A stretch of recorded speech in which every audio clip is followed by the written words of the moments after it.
Ok, bueno, vamos a ver el tema que son estructuras de datos. ¿Qué es una estructura de datos? Bueno, un bloque de instrucciones que se ejecutan dependiendo de si se cumple una condición o no. Ahora, vamos a repasar un poco cuáles son los diferentes tipos de estructuras. Si yo me voy aquí a texto, tenemos que la primera es la sentencia, o sea, tenemos varias formas de resolver o de crear estructuras de datos. Una de ellas es usar la estructura while y la otra es la estructura for. ¿Ok? Esas se conocen como estructuras de datos.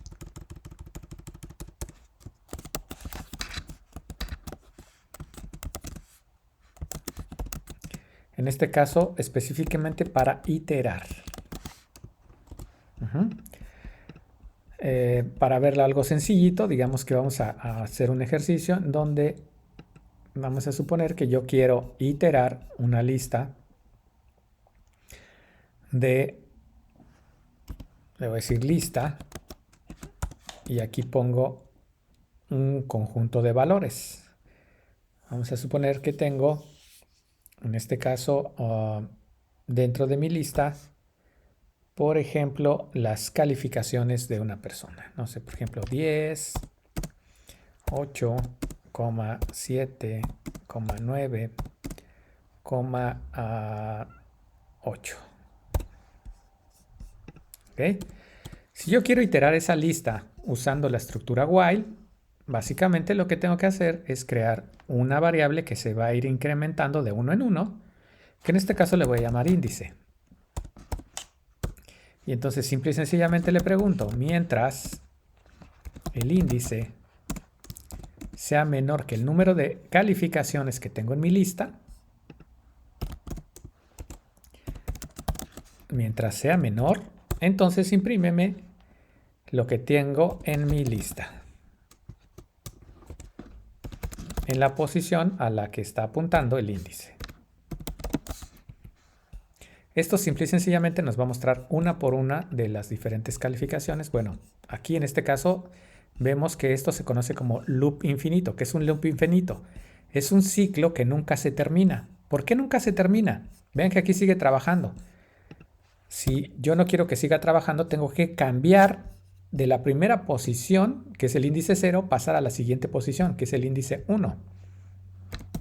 Entonces aquí tengo que decir índice es igual a índice más 1. Si ahora vuelvo a ejecutar mi programa, vean que ahora en vez de estarse repitiendo con el único valor, como lo hacía antes, ahora se muestra cada uno de esos valores. El primer valor, segundo valor, tercer valor, cuarto valor y así sucesivamente. Esta es una estructura while que va iterando cada uno de esos valores de mi lista. Ahora, tenemos otra que es la sentencia for. Hay varias formas de crear una sentencia for, pero en este caso lo que vamos a usar es, bueno, voy a crear otro ejemplo, pero ahora con for. Entonces, ¿qué le voy a decir? Bueno, en este caso lo que voy a hacer es crear un for y le voy a decir índice. For índice, ¿ok? In, y en este caso le voy a decir dónde se encuentra. Se encuentra en un rango. ¿Cuál es el rango con el cual vas a terminar? O vas a procesar. Bueno, en este caso le digo, por ejemplo, del índice 4. Ok, pongo dos puntos y en este caso le digo, imprímeme el valor que va tomando índice cuando estás dentro del for. Y si observamos, este solo tiene dos sentencias. La primera dice un for y después tiene un print. Observemos que aquí, en el caso del while, yo le estaba sumando 1. Yo decía, toma el índice y súmale 1. Y yo aquí no estoy haciendo no estoy indicando esa operación. Si yo le digo que corra este programa, vean que me está mostrando desde el índice 0 hasta el igualito que lo que hizo acá. Aquí empezó en el índice 0, que en este caso es esta posición. 0, 1, 2, 3 y 4. En este caso, vean que yo le dije, es lo mismo aquí, 0, 1, 2, 3, pero no incluye el 4. Si quiero que incluya el 4, tengo que decirle aquí 5. ¿Por qué 5? Porque si ustedes observan aquí, esta es la calificación 1, la calificación 2, la calificación 3, la calificación 4 y la calificación 5. Tengo 5 calificaciones. Entonces, si yo quisiera repetir este for 5 veces, tengo que decirle del 0 al 5. Cuando yo corro esto, observan que ahora me muestra el 0, el 1, el 2, el 3 y el 4, que son 5 iteraciones. Va del 0 al, o sea, el rango fue de 0 a 4, que en realidad son 5 iteraciones. Si yo lo bajo y le digo 2, lo corro, va a empezar del 0 al 1. Si le digo 3, o 4, mejor dicho, para más fácil, es del 0, 1, 2, 3. ¿Cuántos hay aquí? 4. O sea, se repitió 4 veces. Entonces esta estructura es muy parecida a la que teníamos acá. Nada más que ligeramente simplificada. Es decir, esta estructura yo aquí de manera manual en el while le tuve que decir que sumara 1. Y aquí lo hace automáticamente la sentencia for. Entonces, ¿para qué me puede servir eso? Bueno, pues en el mismo caso, suponiendo que yo tengo la misma lista, acá en mi programa, yo le puedo decir, ¿sabes qué? Entonces muéstrame, o sea, lo mismo que hice aquí, muéstrame lo que tiene mi lista según la posición a la que apunta el índice. Y entonces ahorita en vez de mostrarme el 0, el 1 y el 2, me va a mostrar lo que hay en la posición 0, que es el 10, lo que hay en la posición 1, que hay en el 8, lo que hay en la posición 3, que es el 8. Cuando yo lo corro, vean que aquí el for me está mostrando los valores que están almacenados dentro de mi lista. ¿Ok? Entonces, si yo quisiera saber, por ejemplo, aquí cuál es el valor más pequeño o cuál fue digamos, la calificación, la peor calificación que obtuvo esta persona, suponiendo que esto sea calificaciones, yo lo que podría hacer es decir, crear una variable llamada calificación o temporal, como le hemos estado llamando, temporal es igual, aquí si quiero obtener la calificación más baja, puedo empezar con el primer valor que tengo en mi lista. Entonces le digo lista en la posición 0. Esto le asigna el primer valor. Y ya empieza a comparar. Bueno, claro, si ahorita lo corro, pues me va a mostrar exactamente lo mismo. Pero la idea es que yo voy a comparar si lo que tiene temporal es menor que lo que tengo en la lista según en donde va, en la posición en la que va el índice. Y si es menor, entonces tomo el dato que estoy comparando y se lo asigno a temporal.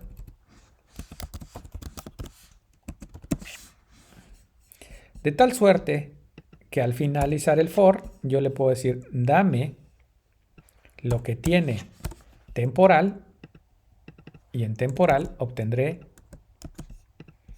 el valor más pequeño. Vean que cuando lo corro, aquí me está diciendo, a ver, menor que... A ver, vamos a revisarlo. Aquí la primera calificación es 10, por lo tanto aquí estoy asignando a temporal un 10.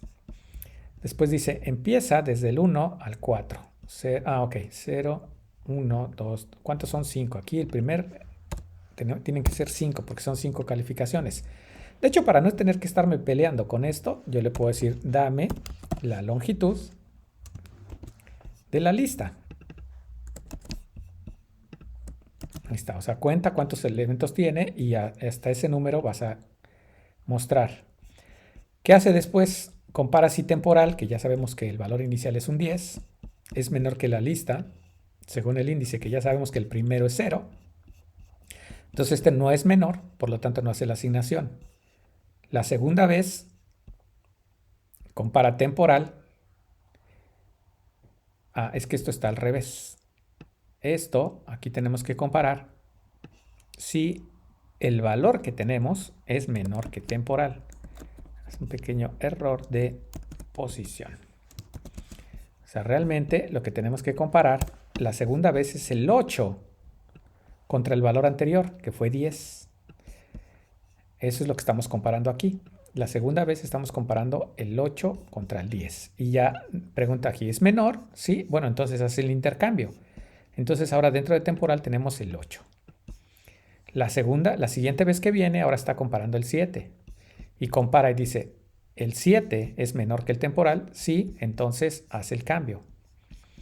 Entonces vean que cuando lo corro aquí, me está diciendo que es el 7. Entonces regresando a nuestro ejemplo, si revisamos nuestro pizarrón, los valores son estos. Voy a ponerlo aquí.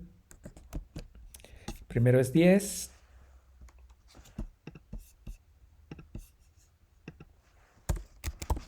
El segundo es 8. El tercero es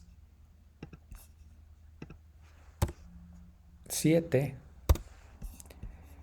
El que sigue, en este caso es, en vez de 0,9, no, 0,9. Ok. Y por último, voy a copiar este. Aquí en vez de tener un 9, ahora que tengo, lo que tengo es dentro de esta posición, lo que tengo es un 8. Sigue siendo lo mismo, vean.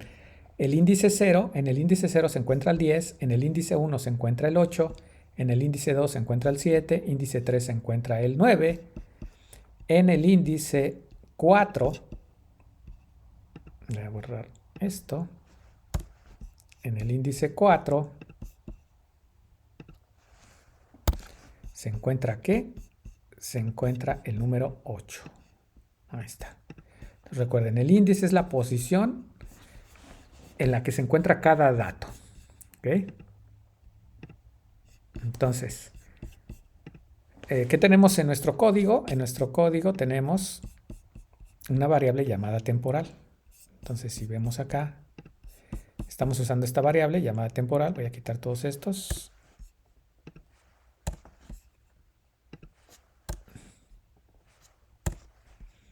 ¿Ok? No tengo contador, así es que puedo quitar esto.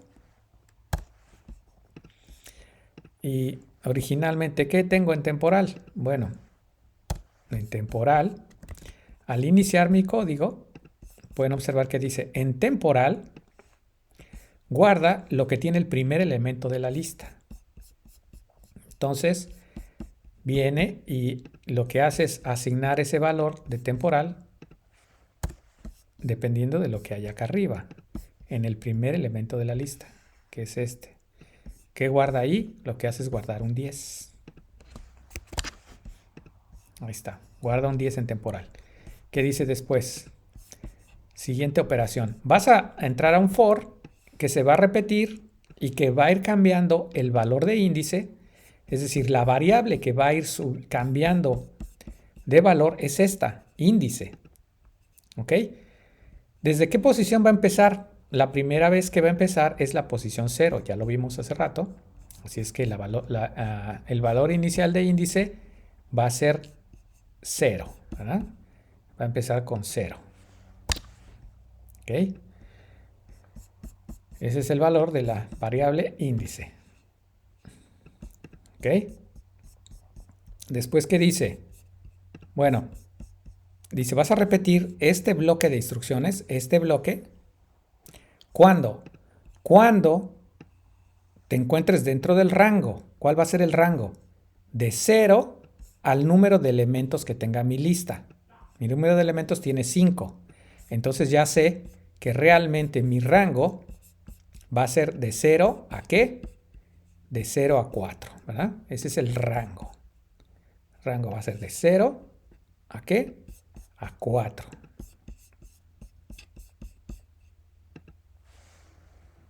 Ups, no, 4. Entonces, de 0 a 4, ¿cuántos dígitos hay? 0, 1, 2, 3, 4. ¿Cuántos son? 5, que corresponden al 5, al número de elementos que tengo en mi lista. 5. Ok, regresa y dice, ok, entonces compara si lo que tiene en la lista, dependiendo del valor de índice, es menor que temporal. ¿Temporal qué tiene? Temporal tiene un 10. ¿Y a dónde está apuntando el índice? Al 0. Entonces estamos hablando de este 0. ¿10 es menor que 10? La respuesta es no. Como no se cumple la condición, no ejecuta esto. Vean que esta sentencia print está fuera del for, no se ve que esté adentro. Las únicas que están dentro son estas. Entonces, después de ejecutar esta sentencia de asignar, suponiendo que lo hubiera ejecutado, que en este caso no lo hizo, regresa al for y ahora le incrementa 1 a índice.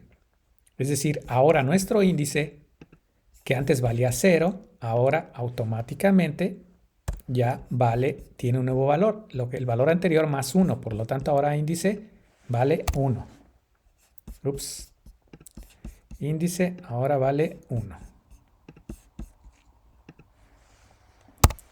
¿Ok? ¿Qué dice? ¿Qué sigue? Entonces compara si el valor que tienes en la lista, según a lo que apunta índice, es menor que temporal.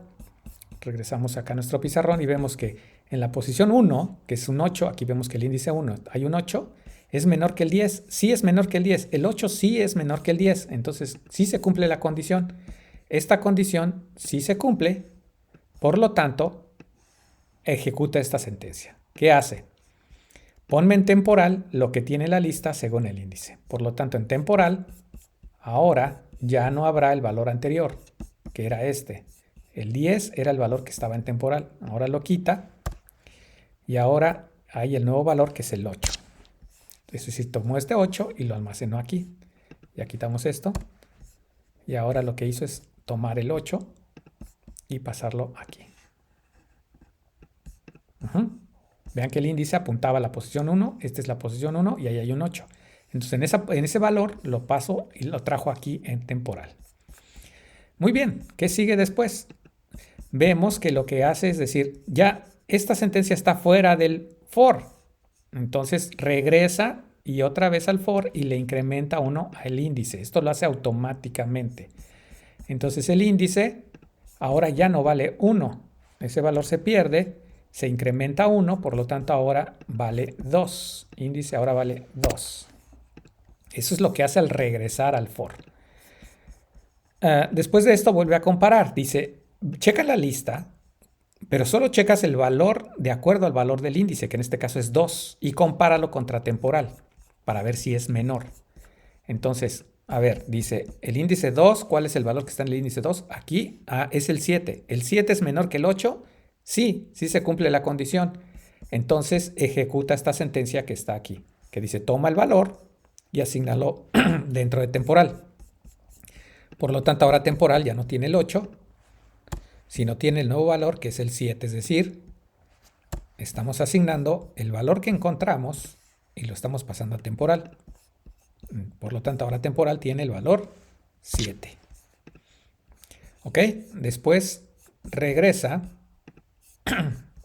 Ya no hay ninguna otra sentencia dentro del for. Regresa otra vez al for y le suma 1 a índice. Ahora índice, antes valía 2 y ahora ya va a valer 2 más 1. 2 más 1 es 3. ¿Ok? Compara otra vez ahora el valor que se encuentra en la lista en la posición 3.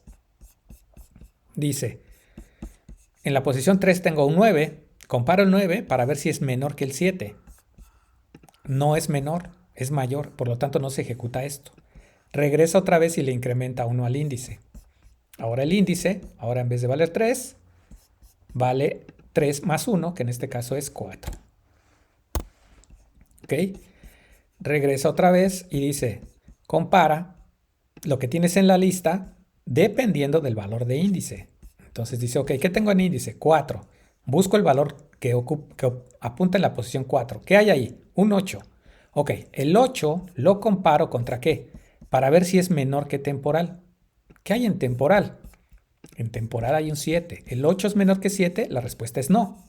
Entonces, como no es menor, no ejecuta lo que está dentro del if, puesto que no se cumplió la condición. Regresa y le incrementa 1 a índice. Hace exactamente la misma operación. Entonces ahora índice ya no vale este valor. Lo que valía antes, que es 4, ahora se convierte en un 5. Y ya no salimos del rango. Porque el rango tenía que llegar ¿hasta qué? Hasta 4. ¿Ok? Recuerden que aquí dice el rango es de 0 a 4. Este es el rango. ¿Ok? Entonces, como ya no salimos, puesto que el índice ya vale 5, ya no se sigue ejecutando el if. Ya, vean que aquí les dije, estas sentencias, estas estructuras de control, sirven para iterar. Iterar. ¿Qué se llama iterar? Esto que acabamos de ver. Procesar el primero, segundo, tercero, cuarto, quinto. Este proceso de ir, o barrido, también se llama como barrido, procesando de manera secuencial los datos en el orden en que se encuentran. Eso se llama iterar. Una vez que terminamos la iteración, entonces nos vamos a nuestra for. Ya sale del for, ya no sigue ejecutando este bloque de instrucciones que están dentro del for. Este print está fuera del for. Vean, está exactamente a la misma altura del for, es decir, ya no le pertenece, ya es independiente. Y ya puedo poner aquí la calificación menor.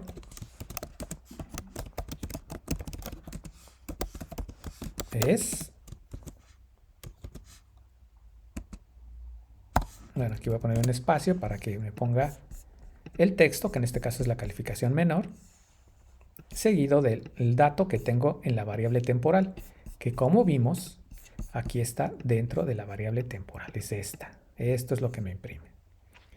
Entonces, con base en esto, acabamos de ver cómo existen estructuras de control que puede ser un while o puede ser un for.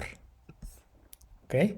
Aquí ya, ¿qué es mejor o qué es peor? ¿O cuándo usar un for o cuándo usar un while? Bueno, la diferencia es, normalmente se recomienda usar el while cuando no sabemos cuántos datos vamos a procesar. Si nosotros sabemos cuántos datos vamos a procesar, una opción es usar el for. ¿Sale? ¿Por qué? Yo aquí sé exactamente cuántos datos voy a procesar, porque si yo los cuento, o si le digo a la función len, oye, cuéntame y dime cuántas son. Este ya me dice cuántos son. Entonces, lo ideal, en este caso específico, es usar un for. Pero también ya vieron que podemos usar un while para iterar cada uno de estos valores. Esta iteración que está acá arriba, lo único que hace es mostrarnos el valor, el valor, el valor, el valor, y así hasta que llega al final y nos muestra el dato y ya termina. Entonces, esto se conoce como iterar. ¿Ok? Y entonces yo puedo iterar un conjunto de valores con un while o con un for.